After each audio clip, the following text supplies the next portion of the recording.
तो जैसे कि एटर्नल्स की मूवी आने वाली है और मैंने सोचा कि क्यों ना आप लोगों को कॉमिक के थ्रू एकदम सब कुछ क्लियर कर दिया जाए, जिसकी वजह से आपके लिए बहुत आसान हो जाए एटर्नल मूवी को समझना और आपके लिए सारे डाउट खत्म हो जाए लगभग। तो इससे पहले बाकी के 6 पार्ट वो सारे आई बटन पे जो लिंक फ्लैश हो रही है उसमें जाके मिल जाएंगे आपको। तो आज है इसका 7th पार्ट। तो पहले शुरू करते हैं। तो लास्ट एपिसोड में हमने देखा था कि जो सेलेस्टियल है वो जाग चुका है और जो ये सब है स्प्राइट ने शुरू करा था, और सेलेस्टियल और मार्करी की बात हुई है कि अगर उनको ह्यूमैनिटी सही लगी तो वो उसको जज करेगा और वो ख़त्म करेगा इस सब चीज़ों को। तो अब देखेंगे आगे episode 7, basically chapter 7, the journeys and. दुनिया चेंज हो चुकी थी और किसी को ये पता भी नहीं था। न्यूज़पेपर्स में ये सब खबर थी कि कहीं पता नहीं अचानक से रातों रात एक हाफ माइल लंबा जाइंट एक गोल्डन पार्क में आ गया। ये वर्ल्ड कैजुअल मिरेकल से पूरा भरा पड़ा है। जो टुडे है वो वंडर है और टुमारो इज़ नोवेलिटी और the day after tomorrow is the tourist spot. तो बेसिकली हम ये देख सकते हैं कि जो गोल्डन पार्क था जहाँ पे सेलेस्टियल आया हुआ था वो एक टूरिस्ट स्पॉट बन चुका है और किसी को ये याद नहीं है क्योंकि सेलेस्टियल मतलब सबकी याददाश्त जा चुकी है इस बारे में। सीन शिफ्ट होता है अंटार्कटिका के वो वाले सीन पर जो पहली बार दिखाया था हमको मूवी में, मतलब इसमें एक कॉमिक में। तो फिर ये दोनों बात कर रहे होते हैं, मार्करी और इकारिस। तो मार्क बोलता है कि यार ये कितनी खाली सिटी है, लोनली सिटी है पूरी ओलंपिया। अब मैं समझ सकता हूँ कि सर से ऐसा क्यों बोल रही थी। तो वो बोलता है कि मैं लोनली नहीं हूँ फ्रेंड, चलो नीचे तक रेस करते हैं। फिर वो नीचे जाते हैं। यहाँ पे अजैक बोलता है कि उससे कि वो मॉन्स्टर है जुराज। तो ये क्राइम नहीं होगा कि अगर आप अपना माइंड चेंज करो तो, क्योंकि वही वर्ल्ड चेंज हो रहा है। Typical dialogue of every super hero. Juraj बोलता है कि वर्ल्ड चेंज हो गया है बट मैं चेंज नहीं हुआ हूँ। तो फिर वो बोलता है कि आपने अपना वर्ड, आपने उसको वादा किया है कि आप उसकी लाइफ में वो उसके कंट्री में इंटरफेयर नहीं करेंगे, बट अब वो पूरी वर्ल्ड को मतलब रन करना चाहता है, ये उसकी स्कीम है। तो बोलता है हाँ ऐसी स्कीम वो आए दिन करता रहता है।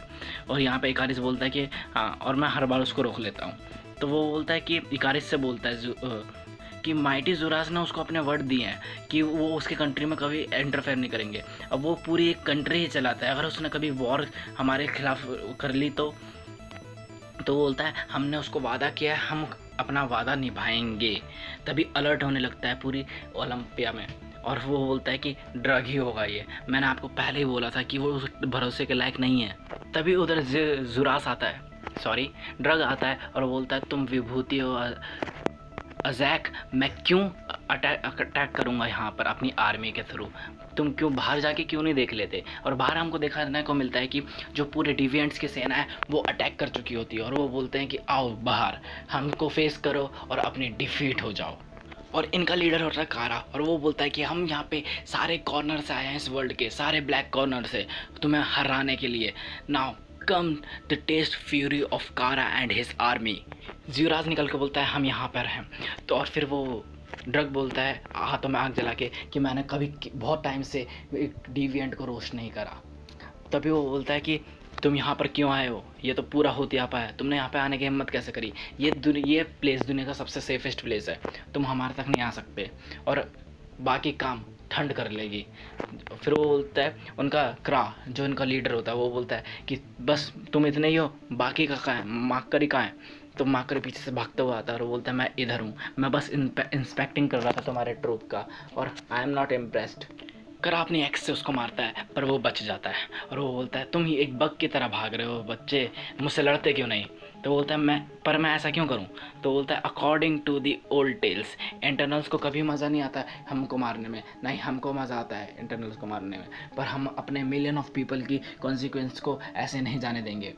तो उधर से ड्रग बोलता है बट मैं तो इन्जॉय करता हूँ। तो फिर ये माकरी बोलता है कि तुम्हें पता है करा कि मैं बहुत ज़्यादा फास्ट हूँ और मैं पूरी तुम्हारी आर्मी को डिसेबल कर सकता हूँ वो भी ब्लिंक ऑफ सेकंड में। तो वो बोलता है तुम फास्ट हो और मैं स्ट्रांग हूँ, चलो एक ऑफ़र है, मुझे हराओ और मैं अपनी आर्मी ले जाऊँगा और मैं तुम्हें हराऊँगा और तुम्हारा सर ट्रॉफी की तरह ले जाऊँगा। इधर सीन शिफ्ट होता है सीधा सेर्सी की तरफ। दो जो एक पार्टी में आई होती है जिसका रजिस्टर, मतलब एक होटल में आई होती है उसका रजिस्टर हो रखा होता है, तो और ये रिजर्वेशन करवा के रखा होता है टोनी स्टार्क ने। और वो उसको बोलता है कि मुझे प्राइवेसी चाहिए थी, इसलिए मैंने पूरा रूम ही खाली, मतलब पूरा होटल ही खाली करवा दिया। तो फिर वो बोलती है कि आप छोटे लग रहे हैं मिस्टर स्टार्क। तो वो बोलता है कि हाँ ये बहुत सुना है मैंने, तुम्हें देखकर अच्छा लगा। तो वो बोलता है कि मैंने तुम्हें बहुत ज़्यादा टाइम दे दिया है, तो तुमने सोच ही लिया होगा कि जो एम्बेसी में बात हुई थी उसका रिज़ल्ट। तो वो बोलती है हाँ सोच तो लिया है, मैं रजिस्टर नहीं करूँगी। तो वो बोलता है कि हाँ इस पे तो मेरी और ज़्यूरास की पहली एग्रीमेंट हो चुकी है। अब हमें दिखाते हैं फ्लैशबैक का सीन, यानी जो पिछली कॉमिक जहाँ पे एंड हुई थी वहाँ का सीन। तो ज्यूरास बोलता है हमारे पीपल जो हैं वो हीरोज़ नहीं हैं, और हम टाइम के साथ यहाँ पर हैं। तो ना तुम होमो सैपियन हो और हम होमो इमॉर्टल्स हैं, हम गॉड्स हैं। तो वो बोलता है कि मैं बहुत ज़्यादा गॉड से मिल चुका हूँ अपने लाइफ टाइम में, बट सर आप गॉड नहीं हैं। वो बोलता है हाँ नहीं हूँ, बट मैं तुमसे फ़ाइट नहीं करना चाहता और ना ही तुम करना चाहोगे, क्योंकि हम लाइफ के प्रिजर्वर हैं यहाँ पे, हम ह्यूमैनिटी को डिफेंड करते हैं, हम अर्थ को प्रोटेक्ट करते रहेंगे जब तक कि ये सेलेस्टियल डिसीजन नहीं ले लेता। तो वो बोलता है अगर मैं आपको जाने दूँ, आपके लोगों को जाने दूँ, तो आपके लोग क्या करोगे। तो वो बोलता है कि हम ओलंपिया ऑफिस चले जाएंगे, सब जो मिसिंग एटर्नल्स हैं उनको फाइंड करेंगे, रिपेयर करेंगे डैमेज को जो स्प्राइट ने कॉज किया है, प्रोटेक्ट प्रिजर्व रिपेयर। तो बोलता है ठीक है प्रोटेक्ट प्रिजर्व रिपेयर।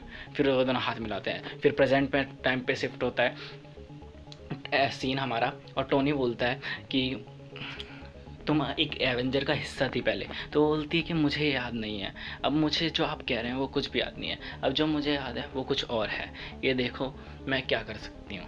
तो वो है ना वाइन, वाटर का गिलास होता है वहाँ पे वाइन में चेंज कर देती है, उसको वाइन में कन्वर्ट कर देती है।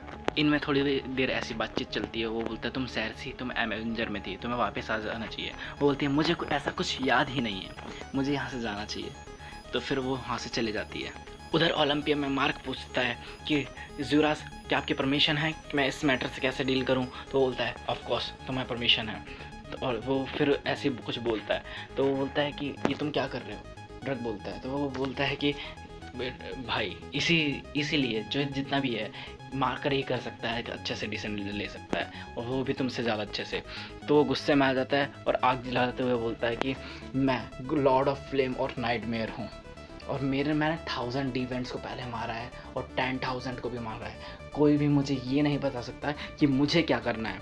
और वो बोलता है लेट्स डेयर विद एफिशिएंसी, और जितने भी डिवेंट्स होता है उनको जलाना शुरू कर लेता है। और फिर मार्कर बोलता है ड्रग, उनको गुस्सा नहीं दिलाना था, अब वो अटैक करेंगे। इकारिस डिवेंट्स को पेलते हुए बोलता है बहुत देर हो गई है मार्क, अभी ये सब स्टार्ट हो चुका है। और यहाँ पर अजैक भी बंदों को पेल रहा होता है। तो चमचा इवेंट पूछता है कि मैं सबको ऑर्डर दे दूँ कि क्या करना है आगे मिस्टर कारा। तो बोलता है अभी नहीं, अभी कुछ मत करना, बस मैं देखना चाहता हूँ कि मार्कर क्या करना चाहता है। फिर अगला सीन शिफ्ट होता है एक ट्रेन पे, जहाँ पे जिसके अंदर बैठा हुआ होता है अपना ये स्प्राइट। और फिर एक लेडीज उसके पास आके बोलती है क्या तुम वो ही हो। तो बोलता है नहीं मैं उसकी तरह नहीं हूँ, मैं वो नहीं हूँ, मैं बस उसकी तरह दिखता हूँ। मैं तो हमेशा से ये विश थी कि मेरे को उसका पैसा मिल जाए। तो फिर वो उससे कुछ बातचीत करती है, वो उसको अच्छा नहीं लगता, फिर वो ऐसे अकेले बैठ जाता है। तभी ज़्यूरास उसके पास आके बैठता है और बोलता है कि एक बच्चे के लिए भागना बहुत मुश्किल होता है स्प्राइट, क्यों है ना, हर कोई बच्चे की मदद करना चाहता है। तो वो बोलता है कि मैं भाग नहीं रहा हूँ। तो बोलता है मेरी तरफ नहीं देखोगे स्प्राइट। तो बोलता है कि अब मैं इंसान हूँ और तुम मुझे कंट्रोल करने की कोशिश करोगे। तो बोलता है मैं तुम्हारा माइंड नहीं कंट्रोल करूँगा, बस। और तुमने पूरे इंटरनल्स को डिस्ट्रॉय करा है स्प्राइट, लगभग पूरे वर्ल्ड को ही डिस्ट्रॉय करा। और फिर वो बोलता है हाँ ये कूल था ना, मैंने पूरा यूनिवर्स चेंज कर दिया और मौत को टक से छूकर वापस आ गया। तो बोलता है क्या मॉर्टेलिटी इतनी अट्रैक्टिव है क्या स्प्राइट। वो बोलता है हाँ अब मैं हमेशा से 11 साल के लिए नहीं रहने वाला, अब तुम क्या करोगे, मुझे वापस इमॉर्टल बनाओगे, और पता है तुम चाहो भी तो ये नहीं कर सकते। वो बोलता है आई नो। बोलता है इमॉर्टल होना अच्छा है, अब क्या अगली ट्रेन से ओलंपिया जाना है। तो बोलता है नहीं स्प्राइट। तो बोलता है मैं बच्चा ही तो हूँ। तो फिर वो उसके ऊपर हाथ रख के बोलता है कि तुम बचपन से मतलब बहुत मिलियन सालों से बच्चे ही हो। तो बोलता है अपना हाथ हटाओ वरना मैं लोगों को चिल्ला कर बोलूँगा कि तुम मुझे टच करने की कोशिश कर रहे हो। तो बोलता है स्प्राइट हमने तुम्हारे साथ बहुत इन्जॉय करा, तुम स्मार्ट थे, फनी थे, अनप्रेडिक्टेबल थे, पर अब जर्नी का एंड आ गया है। अब हमें इस लाइन को एंड करना पड़ेगा। तो वो बोलता है मैं इसके लिए बिल्कुल शर्मिंदा नहीं हूँ। और फिर वो उसे हक करता है और अचानक से आवाज़ आती है क्रैक, और वो उसकी गर्दन तोड़ देता है और वो उसको वहीं पे मरा हुआ छोड़ देता है। और ये ट्रेन पहुंच जाती है लॉस एंजलिस। इधर ओलंपिया में मार्क चिल्लाता है छोड़ दो इन सबको, मेरे ऊपर छोड़ दो, किसी को हर्ट मत करो। तो वो बोलता है, ड्रग बोलता है कि तुम बहुत वीक हो यार और तुम अपना लेसन जल्दी सीख जाओगे। तो वहाँ पे क्रा बोलता है कि तुम इटर्नल, तुम मुझे मारना चाहोगे क्या? अपनी स्पीड से मेरी ताकत को चुनौती देना चाहोगे, या फिर मेरा अपना हेड मुझे प्राइस के तौर पे दोगे? तो बोलता है क्रा मैं एक इटर्नल हूँ और तुम मेरा हेड ले भी लो तो मैं वापस आ जाऊंगा, वो भी फास्टर और स्ट्रांगर बन के। बट मैं ये मानूंगा कि तुम मास्टर हो अगर तुमने मुझे डिफीट कर दिया तो। और तुम मुझे 3 बार मार सकते हो जब मैं तुम्हें 1 बार मारूं तो। फिर वो अपनी एक्स से उसको 3 बार मारता है और वो तीनों बार अपनी स्पीड से बच जाता है। क्रा बोलता है कि मैंने 3 बार कोशिश कर ली, अब तुम्हारी बारी। तो क्रा का चेला बोलता है सर अगर इसने इस स्पीड से आपको हिट करा तो आप डिस्ट्रॉय हो जाओगे। तो बोलता है खामोश रहो, तुम क्या चाहते हो कि मैंने अपनी जुबान दी है तो मैं रेडी हूँ। तो बोलता है मैं भी रेडी हूँ। और तभी वो झुक जाता है उसके सामने और बोलता है sir this is my bro, तुम मेरा हेड ट्रॉफी के तौर पे लेके जा सकते हो। तो बोलता है ये कर क्या रहे हो तुम?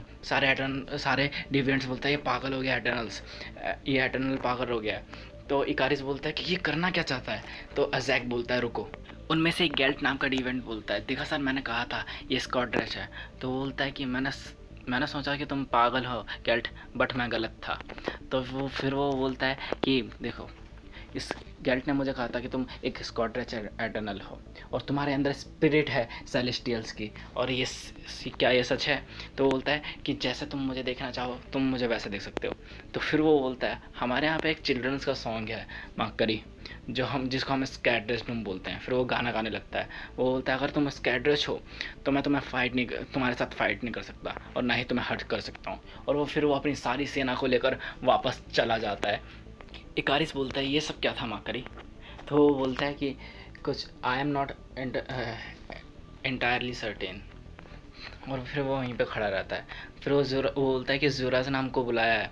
तो बोलता है उससे जाकर कह दो कि मैं अभी भी सोचूंगा इस सब के बारे में। और फिर वो वहाँ से उड़ जाता है। इधर ज़्यूराज़ थीना से बोलता है कि तुम इस बच्चे को नहीं रख सकती क्योंकि ये कुछ दिन जिएगा और फिर कुछ दिनों बाद मर जाएगा। तो वो बोलती है आप और आपका कुत्ता? बोलता है कि कुत्ता और बच्चे में फ़र्क होता है। हाँ वैसे भी वो आपका कुत्ता है। तो वो बोलता है कि वो उसे अपने लोगों के पास रहना चाहिए। तो बोलता है नहीं। तो फिर वो बोलता है कि तुम मुझे अनसुना कर रही हो। तो फिर वो बोलती है कि आपने ही मुझे ये सिखाया था कि पेरेंट्स क्या होता है, उनके लिए बच्चों का लव क्या होता है, और मैं आपको अनसुना कैसे कर सकती हूँ? तो वो बोलता है ठीक है रख लो बच्चे को, बट एक ऐसा टाइम आएगा जब तुम्हें इसको दफनाना भी पड़ेगा। वो बोलती है मुझे पता है। तभी वहाँ पे एक आरिस आता है और बोलता है कि मैंने शायद कि तुम्हें और माकरी दोनों को बोला था। तो बोलता है माकरी अभी बाहर है आइस पर, वो 2 वीक से वहीं पे था और अब मुझे लगता है कि वो मेडिएटिंग कर रहा है। ज़्यूरस बोलता है मेरे पास तुम दोनों के लिए एक टास्क है। तो वो बोलता है बस हम दोनों के लिए? तो फिर वो बोलता है कि अजैक सैन फ्रांसिस्को में है और उसने अंडर ऑब्जर्वेशन रख रखा है सेलेस्टियल को, और ड्रग का शायद आइडिया है कि वो अपनी खुद की सिटी चलाएगा। और पिछली बार ऐसा हुआ था तो तुमने उसको क्या करा था, अब तुम दोबारा कर सकते हो। तो बाहर अभी 90 टनल्स और हैं जो ह्यूमन बॉडी में ट्रैप्ड हो रखे हैं, और हमें उन सब की ज़रूरत है यहाँ पे ओलंपिया में, ताकि कि जब अगली होर्स आए तो हमारे पास सारे एटर्नल हो। जाओ इकारिस उन्हें फाइंड करो और उन्हें ढूंढ के लाओ। तो इकारिस उड़ते हुए जाता है इसके पास, मकारी के पास, और मकारी इस वक्त अपना आई कार्ड देख रहा होता है। इकारिस उससे बोलता है क्या सोच लिया अब? तो हमारा एक मिशन दिया है ज़ूरज़ ने हमें कि हमें सबके पास जाना है और सारे एटर्नल्स को वापस लाना है। तो फिर वो बोलता है कि मैं कितना खुश था, भले से मुझे अपनी गर्लफ्रेंड छोड़ के चले गई हो और मैं एक अच्छा खासा एक स्टूडेंट था, ब्राइट स्टूडेंट, और तुमने मेरी लाइफ बर्बाद कर दी और अब तुम चाहते हो कि मैं और 90 लाइफ्स बर्बाद करूं। तो बोलता है श्योर, तो चलो रेस करते हैं सैन पेलो तक। तो बोलता है मैं जीतूंगा और this is the beginning. So guys ये था एंड इस पूरे वॉल्यूम का। बेसिकली ये एंड नहीं है, ये स्टार्टिंग है टू दी नेक्स्ट वॉल्यूम। तो इससे जो पहले की 2 वॉल्यूम्स थी वो इतनी ज़्यादा कुछ खास नहीं थी, अगर उसको नहीं देखोगे ना तो कोई फ़र्क नहीं पड़ेगा। तो हो सकता है कि अगली वॉल्यूम भी आपको बहुत जल्दी मिल जाए इस चैनल पे, तो कनेक्ट रहो। और हो सकता है कि अभी तक बहुत सारे, बहुत लिटरली बहुत सारे जो मूवी देखने लायक ज़रूरी हैं, वो सारे डाउट्स तो आपके क्लियर हो गए होंगे। तो मैं सोच रहा हूँ कि यार जॉन विक 5 और जॉन विक 4 और जॉन विक 5 भी जल्दी ही आने वाली है। तो क्यों ना अब जॉन विक कॉमिक के बारे में देखा जाए, क्योंकि अभी तक यूट्यूब पे उसके बारे में किसी ने नहीं बताया है। तो क्यों ना स्टार्ट किया जाए origin of John Wick. So guys यार आजकल बहुत ज़्यादा मेहनत लग रही है, आज देख सकते हो कि कितनी बड़ी बड़ी कॉमिक्स है। तो बस थोड़ा सा मोटिवेशन चाहिए इसको कीप इट अप रखने के लिए, in the form of like, comment, share and subscribe. Comment करके तो देखो एक बार कि क्या चाहिए तुम्हें, सारी चीज़ें मिलेंगी एकदम एब्सोल्युटली फ्री। और हाँ, फ्री से याद आया है, इस कॉमिक के लिंक डिस्क्रिप्शन में, एक बार अपने आप से पढ़ो, मज़ा आ जाएगा। और हाँ, बाकी के कॉमिक को चेकआउट करना मत भूलना, ना भूलना। तो अभी रात के बज रहे हैं 12। सो सायनारा।